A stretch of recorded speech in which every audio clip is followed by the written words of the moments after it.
Hi everyone and welcome to today's live IELTS class.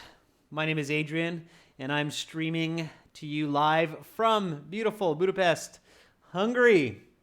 Today is January the 18th and we're looking at some academic reading strategy. If you're a general IELTS student, check out General IELTS Help, our other channel. But hey, if you can do a good job in academic reading, you'll definitely do a good job in general reading. All right, our materials, they come from our websites, this reading passage. We have audio for it. 6 full practice exams, interactive course, over 100 hours of videos. aehelp.com for academic IELTS and gieltshelp.com for general IELTS. So definitely check us out there.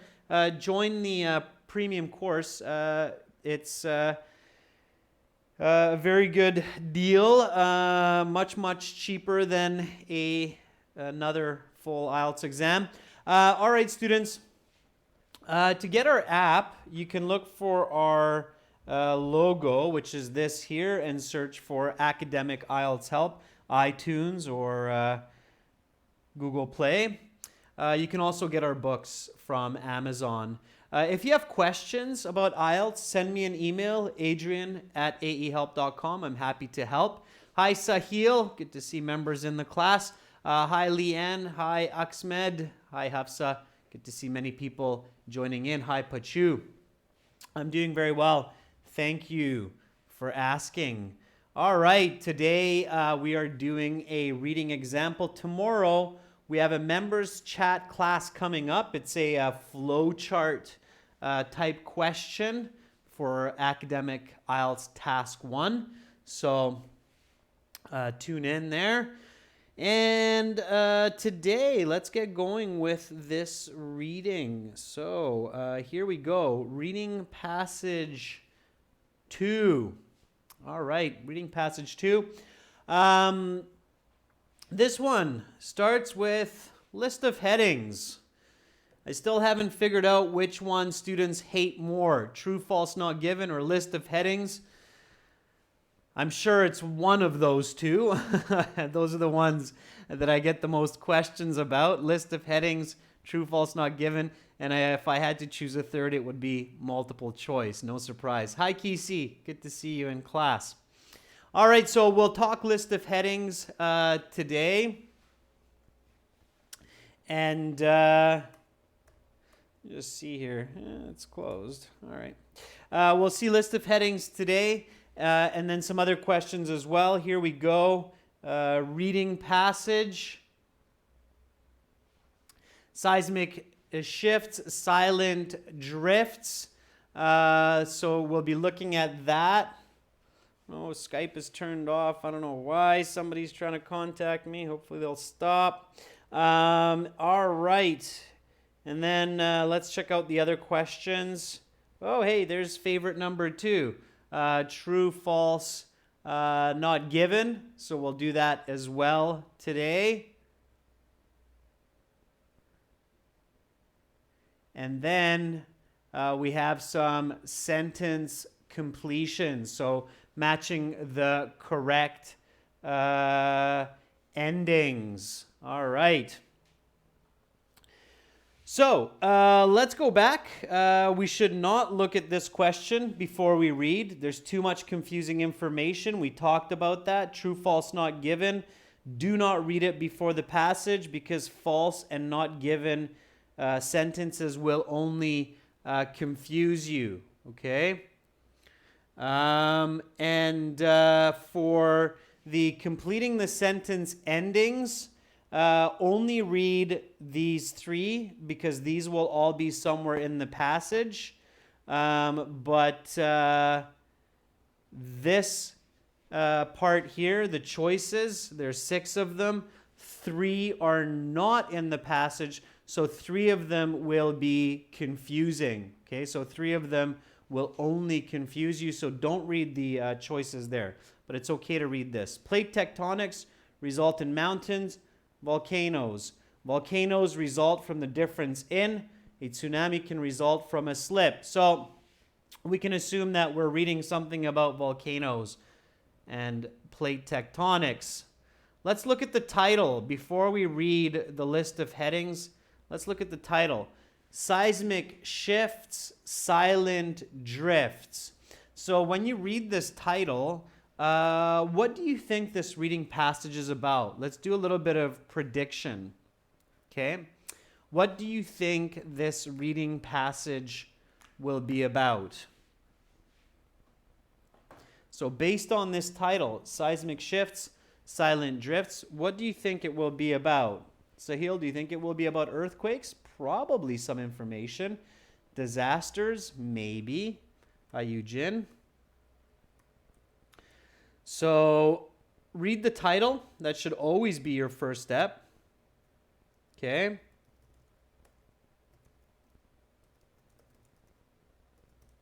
And use analytic thinking to predict information.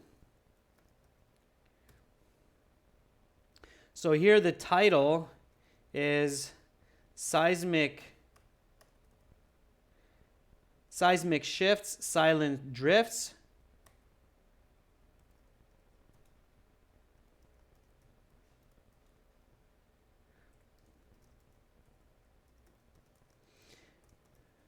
Okay, predicting that it's earthquakes is a good idea.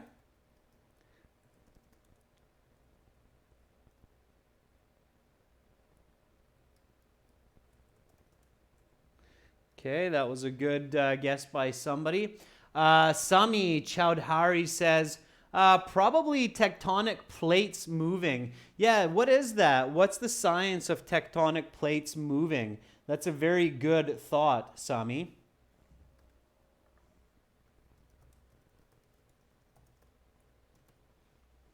Okay, that's a great thought.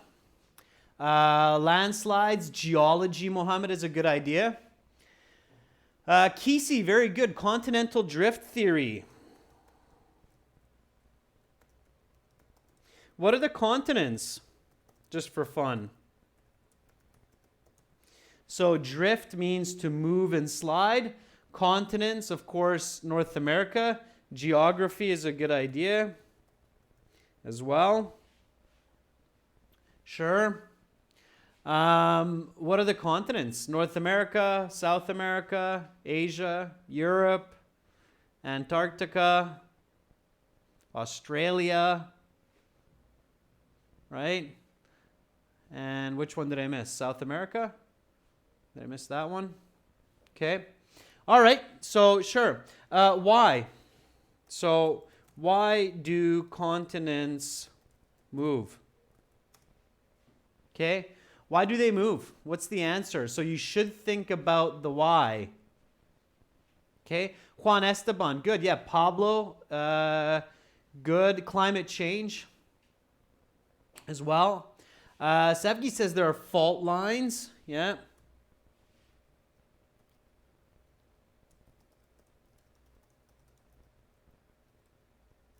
Sure. Why do continents move? Anybody know? Why does it move? Why does that happen? Okay, because the solid plates are on top of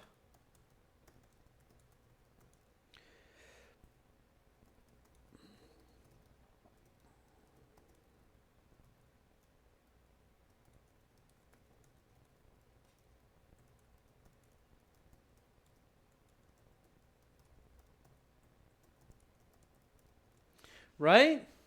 The solid plates are on top of liquid rock called lava or magma. All right. There should be sound for you. All right. If you don't have sound, Muharram, it's probably on your end. I think everybody else can hear me. Preeti says there's friction, so there's pressure. Yeah.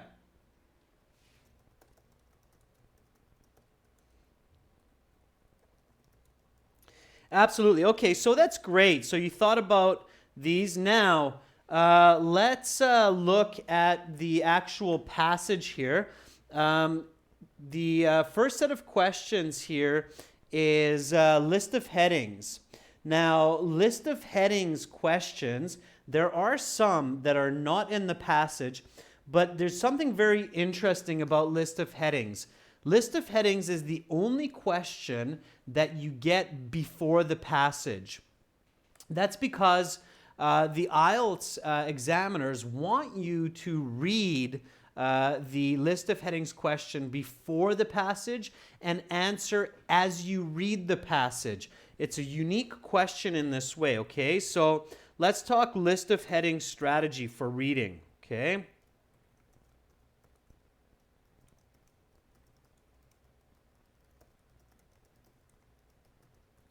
Okay, so number one is read this before the passage and answer as you read the passage. Okay. Number two is paraphrase the choices. A, on paper at home when preparing for the IELTS. And B, in your mind while doing the official IELTS. Okay? So, and a third strategy, so these are all important here, and we're going to do this step by step. You will master this question, okay? Questions in the IELTS usually will answer what, why, or how, okay? The most fundamental parts of human communication are understanding questions of what is it, why is it, how does it work, okay? Now, IELTS questions can be understood in this way, all right? They can be understood as what is it, why is it, and how is it? Which question do you think list of headings is about? So these list of headings, so choosing the right heading for a paragraph, what question are we answering here in a very simple, basic way? And students that learn these strategies get very good results on the list of headings and practice them. Are the list of headings questions answering what? Are they answering why? Or are they answering how? Okay, and list of headings uses some inferencing as well that I talked about. Afsana says that list of headings answers what is it? And Afsana, you're right, okay? List of heading questions answer what is the paragraph about?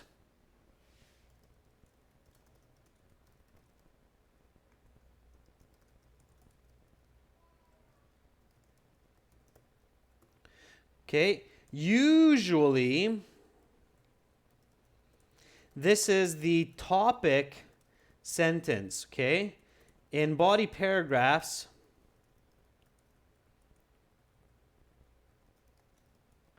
the first sentence, okay? However, in the introduction and conclusion, you must inference, okay?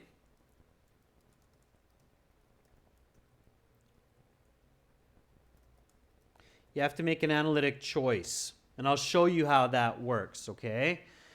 So these are the most important strategies that you have to remember for list of headings. Read it before the passage, answer these questions as you read the passage. To be more specific, answer after each paragraph.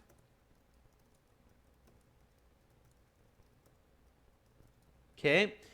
Paraphrase the choices. It's very important because the answers are paraphrased with synonyms and descriptions. When you practice them at home, do it on paper. When you're in the IELTS, do it in your mind, okay? These questions answer what is the paragraph about.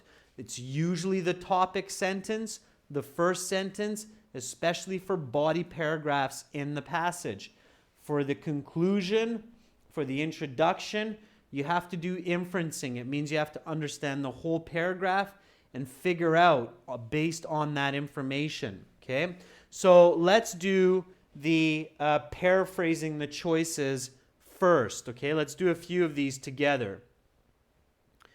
So, violent eruptions, magma, lava, and new islands. What's a good way to paraphrase that?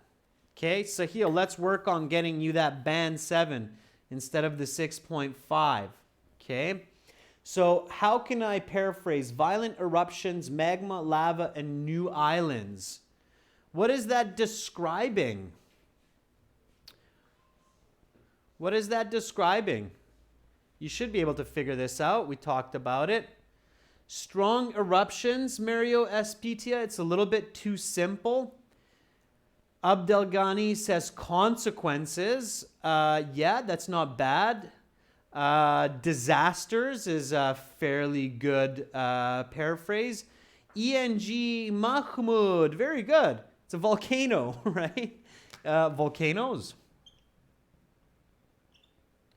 All right, so all of that paraphrases the word volcanoes or volcanic eruption. Very good. By Rick Esch. Rick Esch says it's volcanic eruption.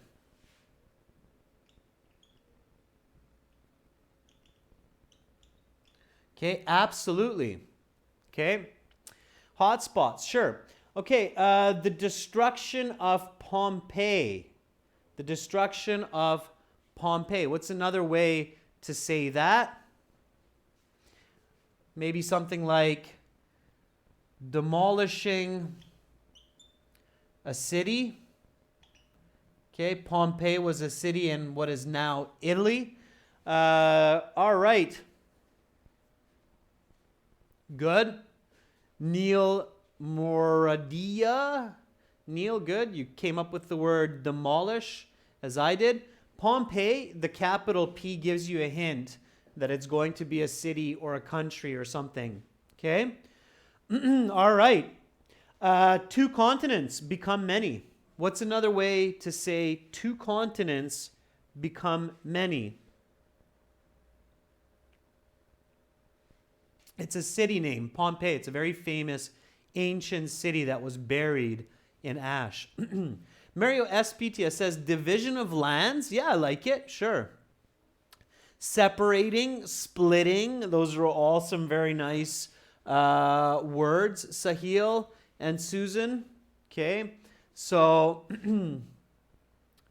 division of land, separation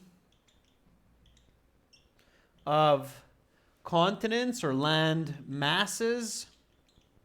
Okay, this is what you're doing at home when you're practicing this type of a question. And you have to do lots of this so that you can do it quickly in your mind. Okay, adjacent continents. Okay, adjacent, side by side, landmass. Sure. Ring of fire. Fault line.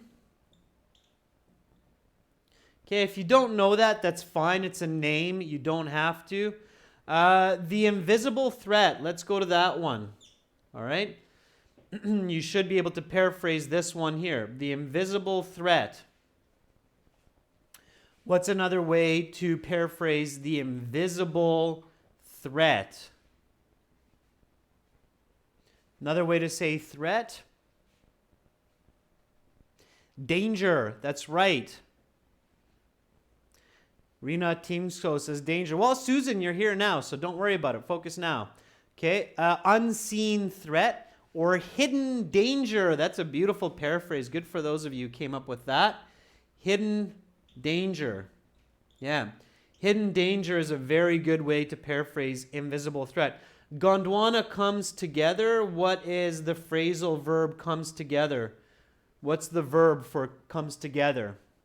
So hidden danger, risk. Rob Sell is a good one as well. Yeah, absolutely. Unnoticeable and unseen is good. Sahil, yeah, joins. Okay. A hypothesis of unity and disunity. Let's see who's a clever, quick thinker in today's class. Hypothesis. What's another way to say hypothesis or a close meaning of hypothesis? Unity is to join or together or combine. Yeah. And Sahil, you're right. It's a theory.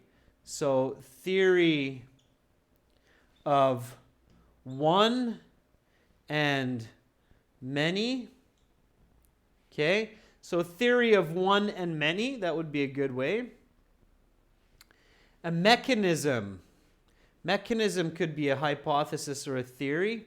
A system, a function. Okay? System. Function. Okay? For mechanism. All right, that's great, students. So lots and lots of good work there. Process, very good. Or procedure. Absolutely. Procedure, system, process. Very nice paraphrasing, students. Good for you. The faster, the better, the more accurate, the more ways you can paraphrase those list of headings questions in your mind, the better you will do in getting these answers correctly, quickly. Okay? So let's read this passage together and let's answer this list of headings questions as we read. Okay? So now we've done our paraphrasing. I know it's sad. I have to erase all of that beautiful brainstorming. But you don't. Hopefully you made some notes at home. And then let's get to the reading. Notice how paragraph A, it's the introduction, they don't give you the example. They give you the example for the first body paragraph. That's because the introduction and the conclusion are more difficult, so they want you to do those ones, okay? So that's why they give you the answer for one of the body paragraphs, usually, and not the introduction. Okay, here we go. Seismic shift. So read with me nice and loud, students. Okay, please read loud, aloud. All right? Hear yourself, move your tongue, pay attention to the way you read and how you pronounce. Read with me. Here we go. 3, 2, 1. Seismic shifts, silent drifts. When looking at a map of the world, it is natural to notice that Africa and South America seem to be able to fit together as if they are two parts of a former whole.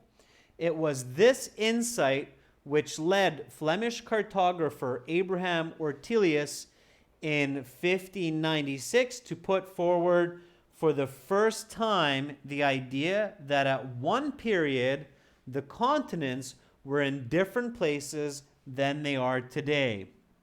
It would take over 300 years for the theory to be fully developed, and 50 years after that for the mechanism of the phenomenon to be discovered. Okay, so now in the IELTS and when you're practicing at home, this is what you need to do. You need to ask yourself, and of course, at home, do this on paper, okay? And in the IELTS, when you're in the real IELTS, you don't have time, so you do it in your brain. Okay, so at home, on paper, okay? In IELTS test, in your mind. All right, and what you're doing is asking a question. What is this paragraph about? Okay, and what's the answer? So what is this paragraph about? Joy, again, remember what I said, paraphrase in your mind during the IELTS, practice at home. So what is this first paragraph about, the one that we just read?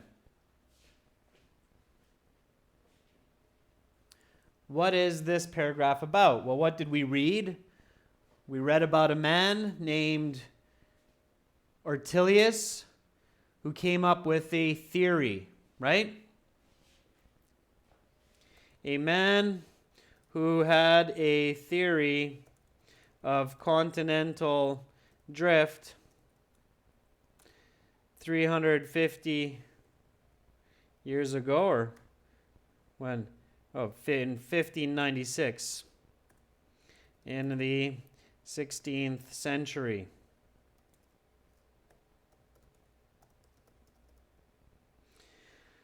Okay, it's a man who had a theory about continental drift or the movements of continents in the 16th century. Sure. All right, so let's see which, so this is the next step, let's see which of these matches closest to our answer. So, list of headings. First one, violent eruptions, magma lava, not really. The destruction of Pompeii, definitely not. Two continents become many. I didn't read about that. I didn't read about two continents breaking up. Fossil evidence, nope. Side-by-side continents, nope. I didn't read about continents so much, really. An intuitive notion, that looks interesting. The Ring of Fire, no. The Invisible Threat, don't think so. Gondwana, I didn't see that name or joining. A hypothesis of unity and disunity, perhaps. Number 11, a mechanism to match the theory is found. I don't think so. It doesn't talk about a mechanism. Okay. Does it talk about a procedure? Did the man describe how that happens? I don't think so. So the two that look good for me are this one and maybe this one, a hypothesis of unity. So these are the two closest ones. Now, let's look. Oh, wait a second. Paragraph B is 10, a hypothesis of unity and disunity. So that lets me be confident about this one here, number 6, or Roman numeral 6. Okay, so VI, Roman numeral 6, an intuitive notion. Okay. Does everybody understand the meaning of intuitive notion? I think that's maybe the one that we didn't paraphrase as we started. Okay. Intuitive means logical, okay, inference. Notion is an idea, okay? Why? Because it's this insight or this idea. That's right, Pradeep. The insight is the paraphrase, okay? So very good, okay? Careful.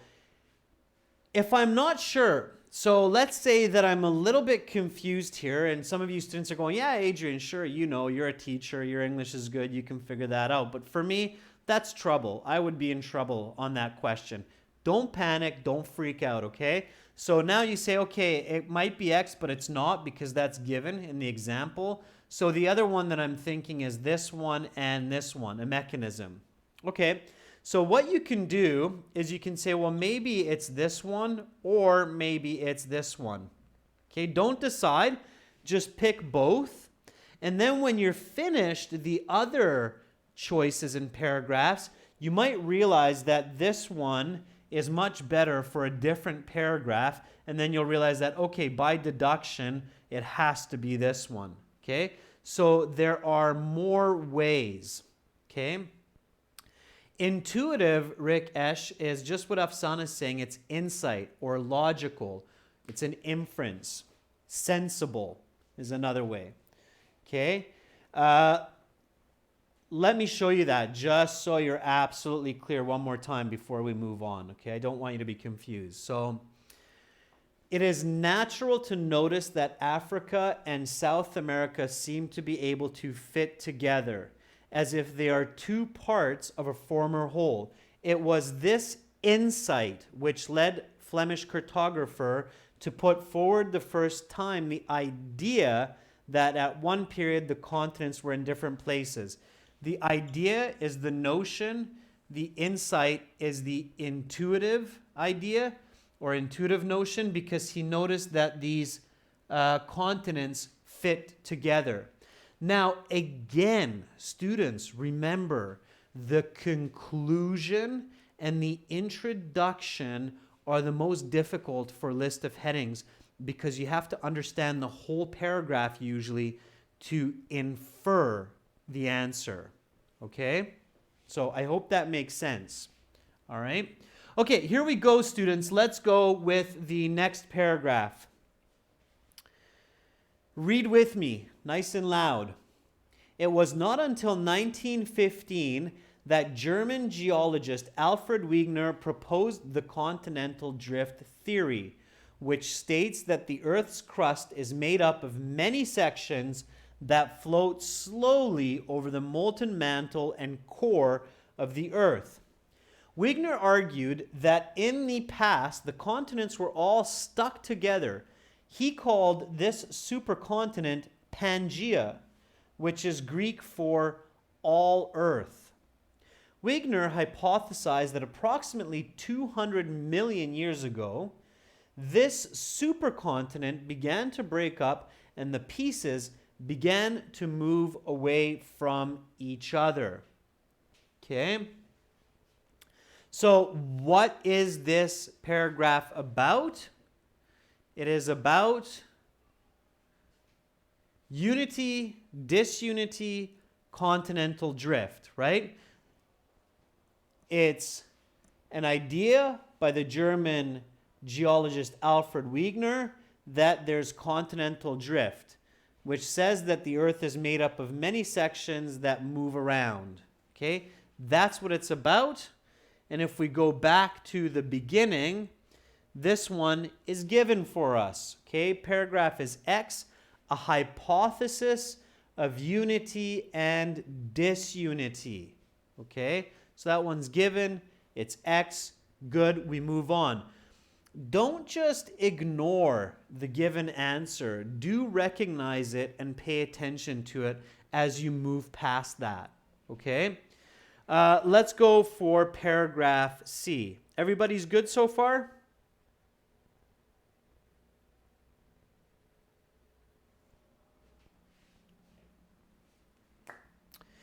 Unity means to be joined in one, okay?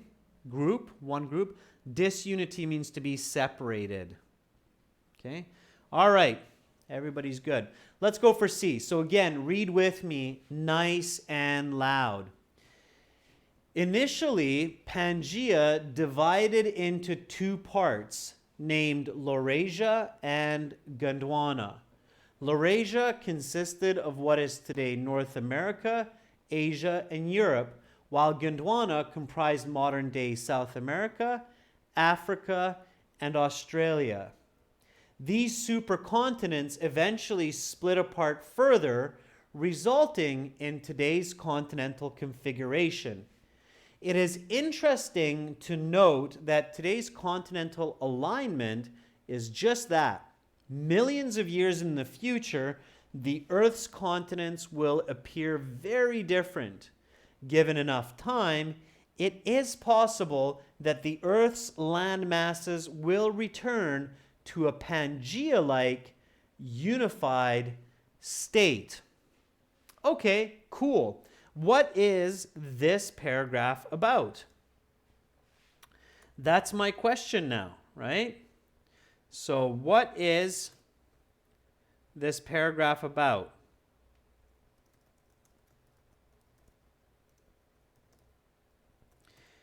And what's the answer here? Mostly, what is this about? Looking at the topic sentence, what is the paragraph about? Don't be quick to jump to an answer. Answer the question first and then look for the answer. Mario Espetia says continental division. Yeah, so full sentence answers. It's about continental division. Can you be more specific, Mario? Because you're right on the right track. Zainul says separation. Yeah, two continents that have separated into many parts. Rina Tingso TV. Very good. Yeah. Two continents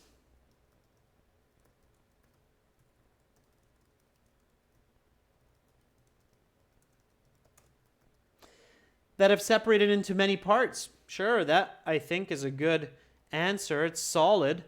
Let's check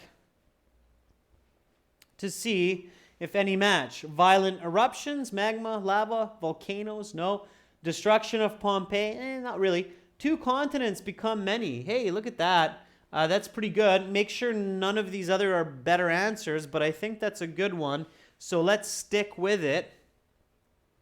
Okay, so let's stick with it and go with 3. Okay, so in your answer sheet, you put the Roman numeral 3. You're good to go. Two continents become many. Fantastic. Nice answers. Pachu, Haifa, Sami, Hikam, Zainul, Arwind, Jason, G. Good answers. All right. Let's keep rocking and rolling. D.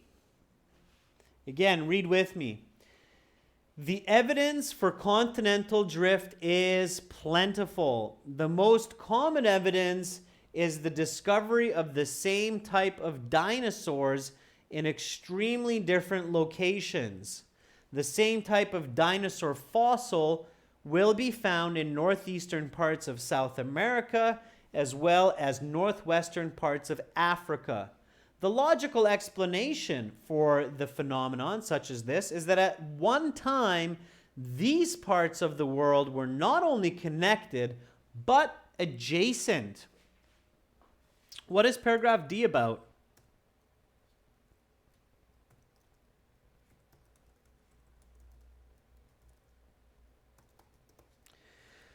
Full sentence answers, students. Full sentence answers.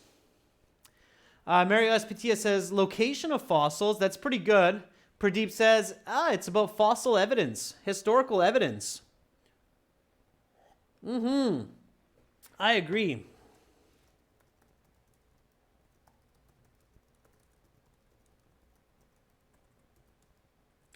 In the form of fossils. Yeah, that's right. Adjacent is side by side. Okay, to be side by side. So if there's a person standing beside me, they are adjacent to me. Okay? So side by side. All right, so let's see if we have anything that matches historical evidence in the form of fossils. Okay, volcanoes, no. Destruction of Pompeii, no. Two continents become many, we just chose that one, no. Fossil evidence, number 4. Hey, that looks pretty good. Adjacent continents, there's some information about that, but it's not what the paragraph is about, okay? That's the Y answer. That explains the idea of adjacent continents, but it's about the fossil evidence. Intuitive notion, no. Ring of fire, no. Invisible threat, no. So let's keep it simple. Let's stick with number 4, okay? Make sure when you do 4 and 6, you don't accidentally do that, okay? Please, careful which side this is on, all right? This is the correct answer, so don't lose an easy mark if you've figured it out, okay? Just a little side note, be careful about those 2 Roman numerals, all right? So this is 4. Why is it 4? Because it's 5 minus 1. 6 is 5 plus 1, okay? Roman writing is from left to right. Keep that in mind. All right, here we go. Let's keep rocking and rolling, students. Keep your logic moving forward. Up, up, and away with your brain and with IELTS band scores. Here we go. E. Read with me, nice and loud. 3, 2, 1. The evidence for continental drift was discovered long before an explanation for it was found. It was during the 1960s that the theory of plate tectonics was developed. This new theory explained fully the nature of the Earth's crust. that it was broken up into many pieces that tended to smack into each other and pull apart from each other. In extreme cases, such as the Indian subcontinent, a plate's movement can be so severe that it causes massive mountains to be formed when the plate hits another. This is precisely what has happened over the past millions of years with the Indian plate colliding with the Eurasian plate. In the process, creating the Himalayas, which include the tallest mountain on Earth, Mount Everest. What is paragraph E about?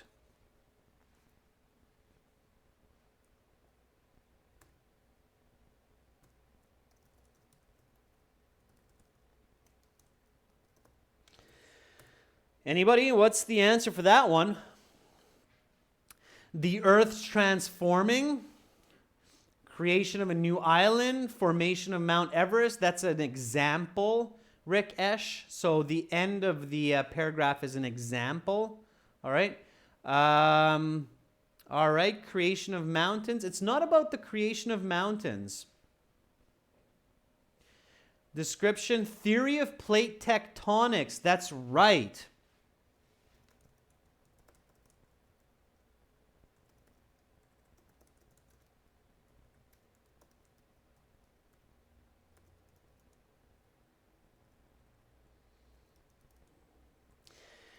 Yeah, theory of plate tectonics. What is the theory of plate tectonics?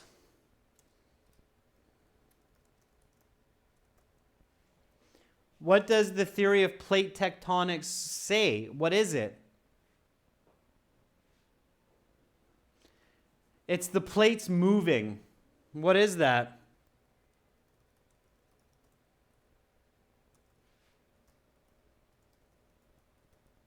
It's a process, right? It's a procedure. Okay? So, helping you out here a little bit to use your logical mind. So here we go. So notice that list of headings isn't tricky because of English. It's tricky because of logic, right?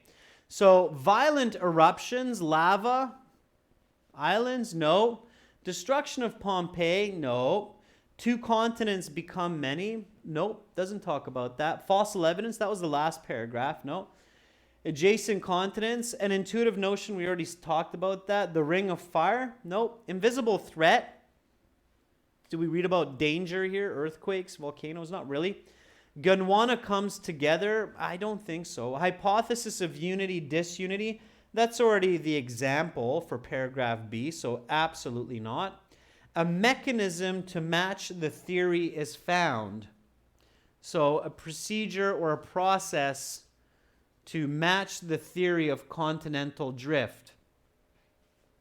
Absolutely. So if you are a clever reader, you will see that this means that continental drift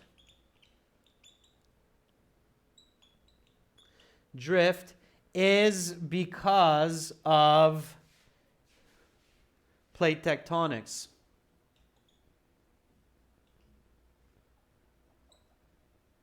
Okay, so the continental drift theory, so continents moving around, is because of moving plates on top of the liquid molten core of the Earth. So 11 is definitely the best answer for that paragraph E. So hopefully you arrived at the same conclusion as I did. Okay, so here we go. Paragraph E is XI, like that. It's 11 again. Same thing. Don't make the mistake of putting the I here. That's 9, so don't do that. Okay.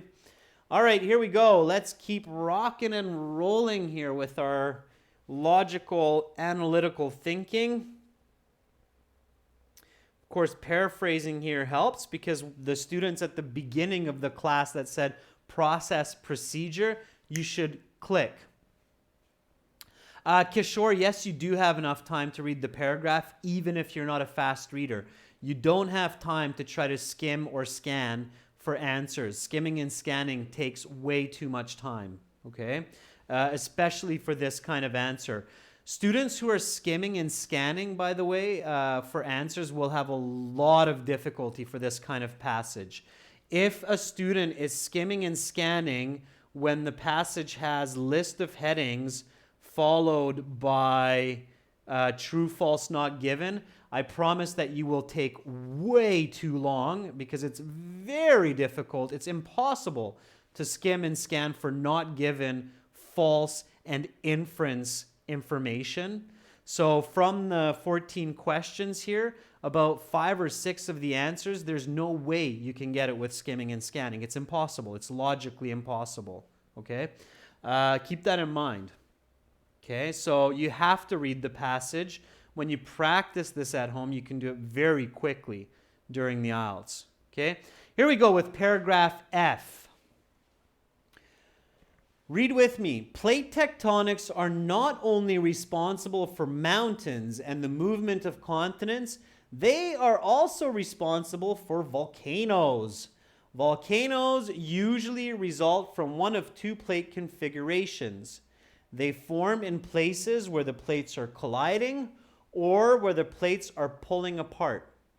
In the first case, the plates come together, pushing against each other, causing friction and heat, which allows some of the crust material to melt, resulting in liquid magma. Because magma is less dense than the surrounding rock, it ends up rising to the surface where it becomes a volcano. For an example of this type of volcano is the famous Mount Vesuvius, which destroyed the city of Pompeii in 79 CE. The second type of volcano comes from divergent plates. These types tend to be underwater, as in the mid-oceanic ridges. Volcanic islands, such as Iceland and Hawaii, were formed by underwater volcanic activity, eventually spewing off enough matter to form land above water. What is this paragraph about? Mostly, what is it about? I bet some of you are giving me a one-word answer for this one.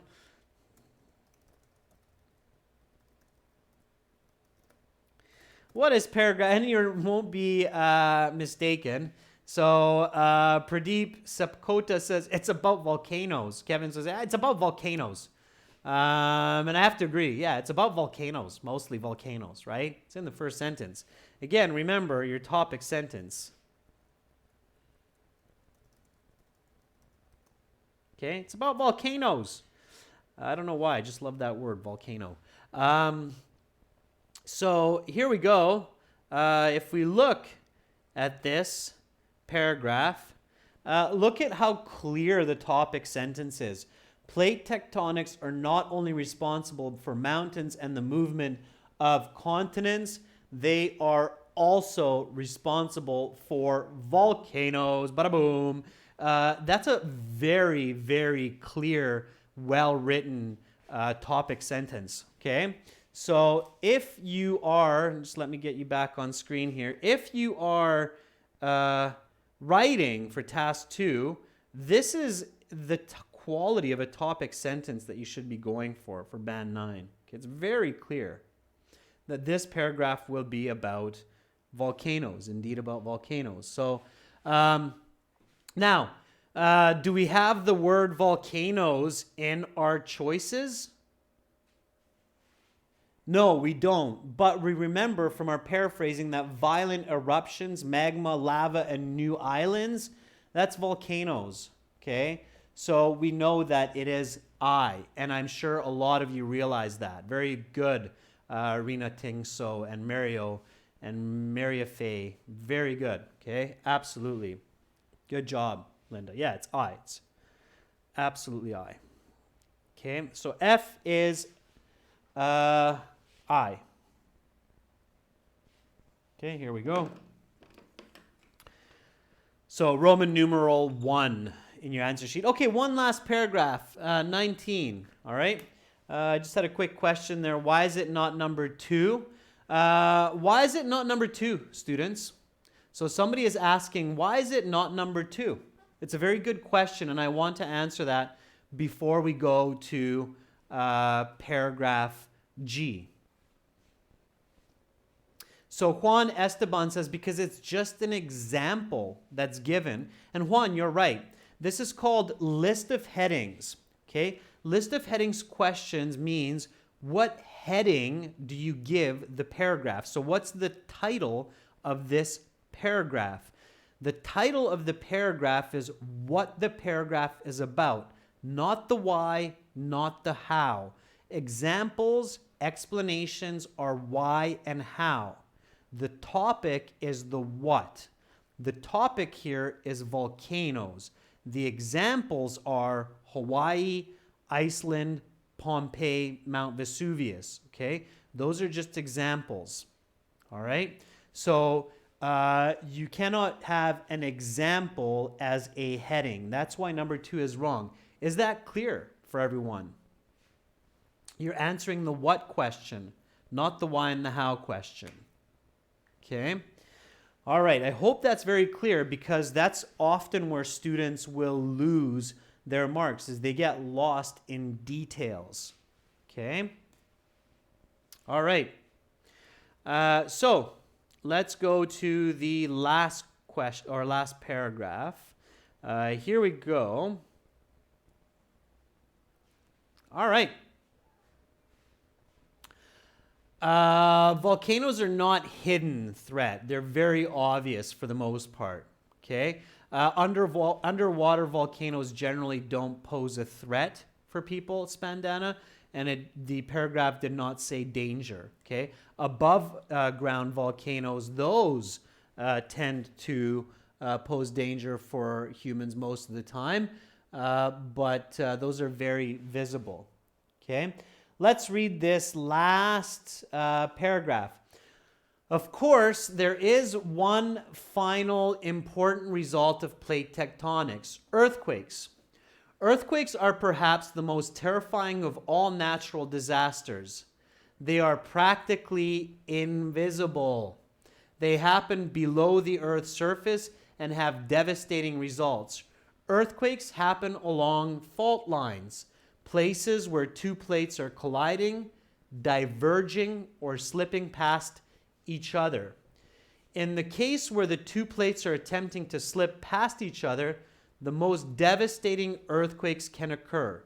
This is because friction does not allow the plates to pass each other until sufficient energy to counteract the resistance has been built up.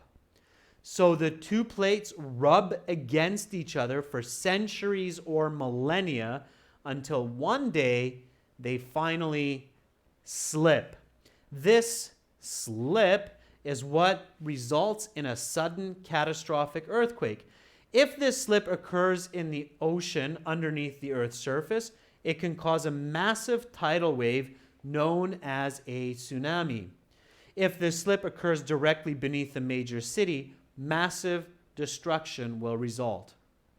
There are many such cities at risk of these earthquakes, many of them along what is known as the Ring of Fire, surrounding the Pacific Ocean. These cities include Tokyo, San Francisco, Vancouver, and Santiago.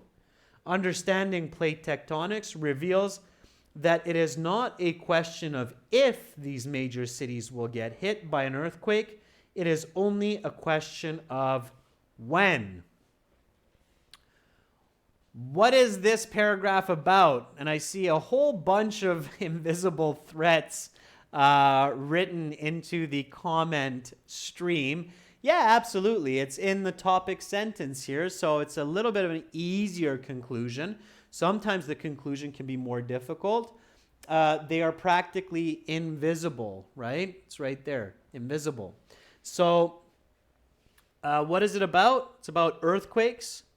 What are earthquakes? They are invisible dangers or invisible threat, which is there. It's Roman numeral 8. Okay? Again, notice that the paragraph does talk about the Ring of Fire, but that's just an example. Okay? It's just an example. So here, the correct answer is 8. So Roman numeral 5 followed by 3 ones, which is Roman numeral 8. Okay? All right, students. So now that we finished reading the paragraph and answering the list of headings, here is a look at the 4 true, false, not given questions. This video is being recorded and the video is available on our channel in about 1 hour. So once the stream completes, 1 hour later, you will see the video available on our channel. I'm out of time, so I challenge you to answer these true, false, not given questions at home. You can also answer these complete the sentence ending questions at home. Send your answers to me by email, and I'll let you know what the answers are. Also, I will post the answers in the community chat on our channel. Okay? So my email address is adrian@aehelp.com. So send me the answers for the true, false, not given there. Again, I'll post them in the community chat so you can figure out what you got there. Now, just a quick review before we wrap it all up. Remember, list of headings strategy, okay? List of headings questions. Read them before the passage. That's why they give them to you before the passage. Paraphrase them, okay? Answer them as you read the passage. So answer each paragraph as you finish reading it. Paraphrase the choices on paper at home, in your mind during the official IELTS. You have to answer the question, what is the paragraph about? Not what is the example or why or how, okay? But what is the paragraph about? Remember, the answers for the body paragraphs usually come from the topic sentence. For the introduction and the conclusion, you usually have to infer the answer, make an analytic choice, okay? Students, you've done a wonderful job. I can tell that a lot of you got the hang of it by the end, just based on how many of you were giving correct answers. Remember to learn amazing and effective and tested strategies for all questions in the reading and in the listening, as well as help for the writing and speaking. Join our premium course, aehelp.com. Do yourself a favor. It's not just a sales pitch. Sure, we like selling our products, but even more, we like helping students pass IELTS. So spend a couple dollars, learn the right tools, get the right methods, pass your academic IELTS, go to aehelp.com. Pass your general IELTS, go to gieltshelp.com. Thanks so much, everyone, for watching. Have an awesome rest of your day. You're very welcome, Harmeet. You're very welcome, Afsana. You're very welcome, Joy. Bye for now, everyone. Sweet dreams if it's late in your country and you're getting ready for bed. See you tomorrow for Members Chat.